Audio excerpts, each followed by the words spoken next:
What's good, everybody? It's your main man, Brian Black, and I'm here at Day 3 of the UrbanWorld Film Festival in the great state of New York, and I'm going to get all the red carpet action. Stay tuned.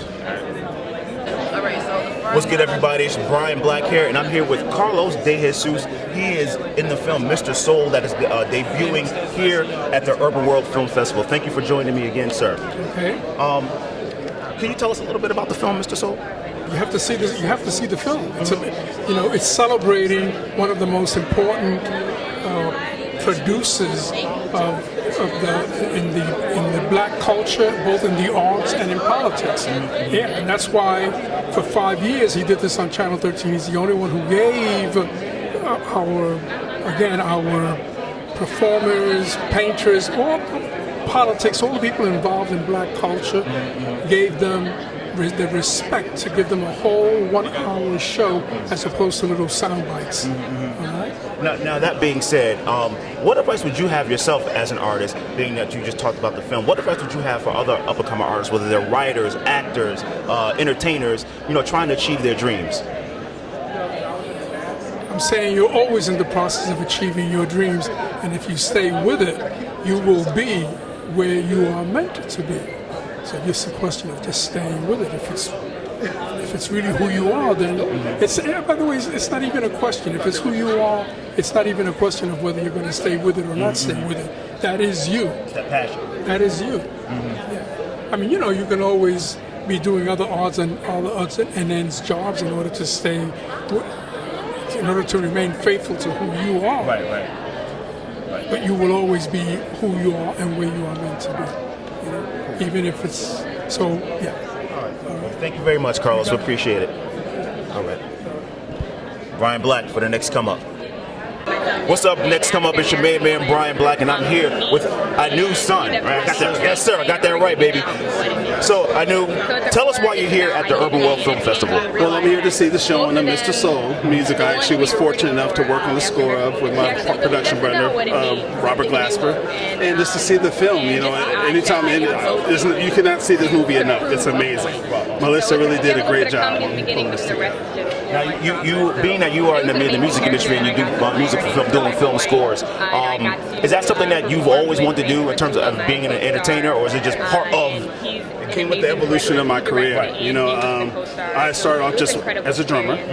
Became an artist after that, started doing shows, and then I started producing after that, became an engineer after that, and then the first movie I scored was the Miles Davis Miles Ahead movie I did with Robert Glasper for Don Cheadle, and then this was like the next project that we did following that. So it's an evolution. It's a fortunate evolution and a blessed one, but definitely an evolution of my career. Definitely. So that being said, being that you've evolved, you've come. I don't want to say come up. No pun intended, everybody. But what would be your advice to people, whether they're musicians, actors, writers? What would be your advice to people that are trying to find their come up, trying to pursue their dream and achieve their dreams? Well, put your head in the dirt, grind out, and embrace the uncomfortable situation. Say yes to the uncomfortable scenarios, because sometimes people see things in you that you don't necessarily see in yourself. And when you're in the right place, God places people in you to take you through that next gateway of your life, you know what I mean?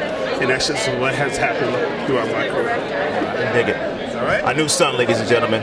Take care. Peace, brother. Nice to meet you. Nice place, brother. Thank you. Oh, I see. Likewise, you got to talk to the lady. Yes.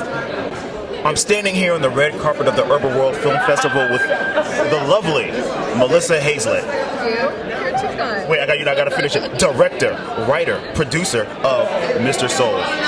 Nice to meet you. Nice to meet you too. So tell us a little bit about the movie. So it's a documentary, and it's about the first Black Tonight Show, which is like the greatest show you've never heard of. It was a television series on PBS, shot right here in New York City 50 years ago, from 1968 to 1973, and it basically launched the careers of all the African-American icons of the 20th century. It was before Soul Train, our log line is before Oprah, before Arsenio, there was Mr. Soul. And it's really about Black love, Black strength, Black power, Black excellence, 50 years ago, leading all the way up till today. Awesome. That sounds incredible. So, Melissa, tell us a little bit about what would be your advice to be the people up and coming in the entertainment industry, whether it be a director like yourself, writers, actresses? What would be your advice looking back on your career, thinking about things that you've gone through? Yeah, I think the most important advice is to follow your heart and to follow your truth. Because if you have a story or an idea, chances are it's a good one and it's yours. That's the key. To hold on to your ideas and to believe in yourself. It took me 10 years to finish this film, and that's a really long time. But I never wavered from the notion that it was an important story to tell, and so I held on to that. And that's the most important thing: is to believe in yourself and what you're doing, and don't get discouraged.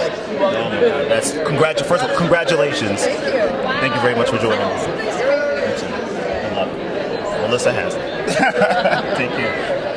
I'm here with Johnny Nunez, celebrity photographer, and his lovely family. Thank you for joining me real quick at the next come up. Nice to meet you guys. Thank you. So Johnny, tell the audience what brings you here today. Well, I co-executive produced United Skates, the documentary. It's won pretty much almost every award, and yesterday the news came out that HBO acquired it. So really happy, UrbanWorld, for that magic to happen here. And basically, I'm excited to walk the red carpet and be on the other side of the lens. Now, we all know who you are, and like I said, I reference your lovely family. Can you talk a little bit about your journey to get you to this point in your career, like just thinking about your struggles? I started photography 24 years ago, and it allowed me to create relationships with all these artists, from Drake to LeBron to Michael Jordan to Jay-Z and Beyonce. And I can go on talking about the artists, but when the director and producer needed hip-hop in the documentary, they found it challenging, so they called upon me to see if I could help. And little did I know that I would be the co-executive producer, and I brought in Naughty by Nature, Tretch, Vin, down with OBP and all that, Salt and Pepper, Queen Latifah. And it looked like it was easy, but it took 2 years to get them to come on board. And so when you see this documentary, you'll see that what I brought in was the hip hop element, but it within itself is an award-winning documentary. Thanks again for joining us, Johnny. Enjoy your night. All right. I'm here on the red carpet with the production team of the film It's a Party. Right? I got everything right? Yes! Inside joke, guys. Inside joke. So like I said, I just have one question for you guys. We recently saw in the news former Cosby Show actor Jeffrey Owens. I hope I said his name right. I think I did.